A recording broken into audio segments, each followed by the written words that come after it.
Have you ever stopped to think about the invisible forces that are pushing and pulling on everything around us? Well, today we're going to uncover a power so huge it can literally beat 16 horses in a tug of war. And the craziest part? It's happening all around you right now. So let's get into it.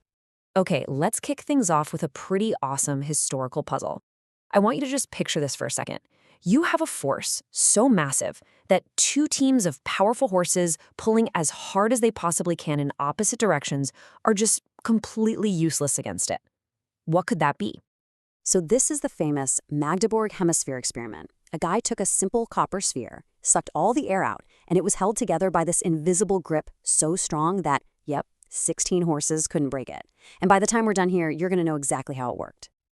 All right, so to crack this mystery wide open, we've got to start with the basics. We need to understand the powerful, unseen forces that are constantly at play in our world, acting on everything, including you and me. Okay, so where do we start? Well, our first big clue to solving this whole thing is something you've heard of a million times, the concept of force.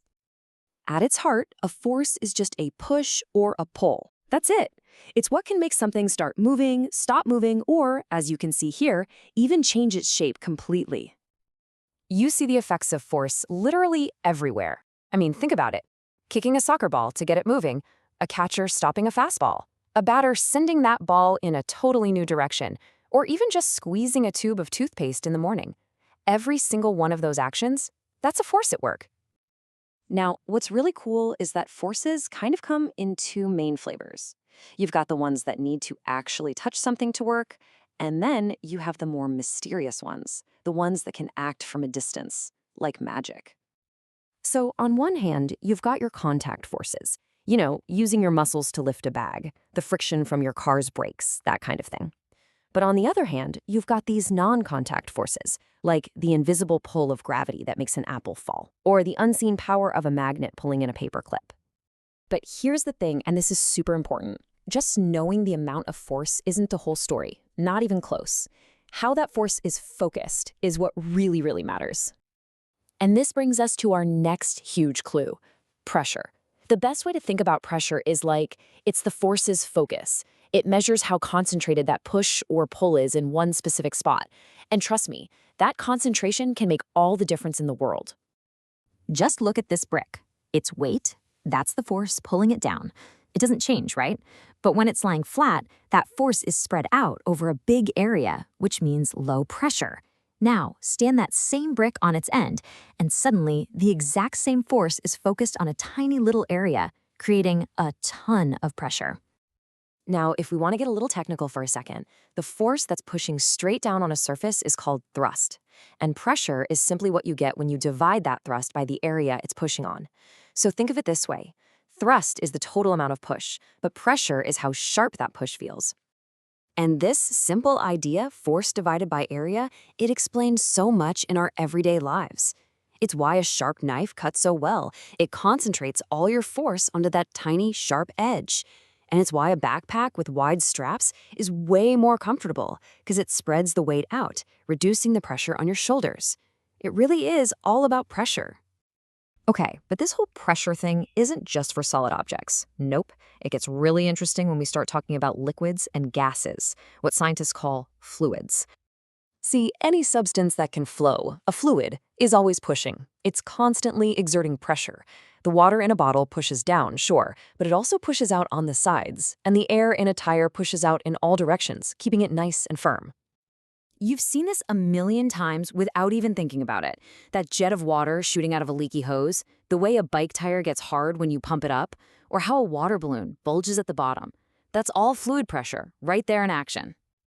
And with that, we have all the pieces.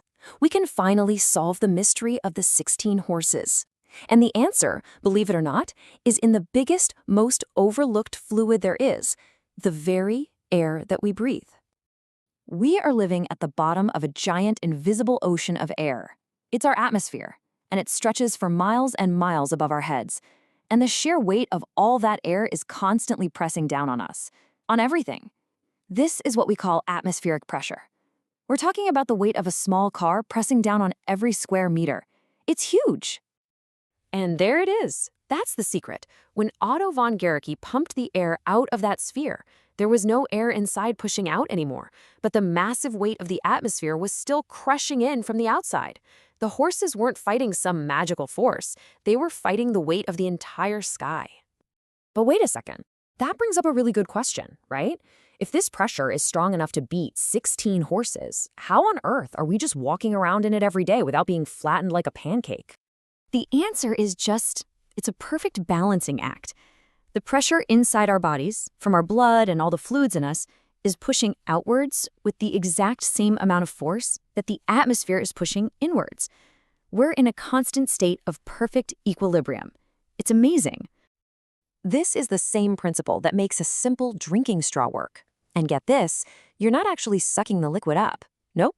All you're doing is removing air from the straw to create an area of low pressure. It's the powerful atmosphere outside that does the real work, pushing down on the drink and forcing it right up the straw into your mouth. So this isn't just about solving cool historical puzzles or understanding straws. Once you learn how to control pressure, you can basically unlock superhuman strength. And the key is this amazing principle called Pascal's law.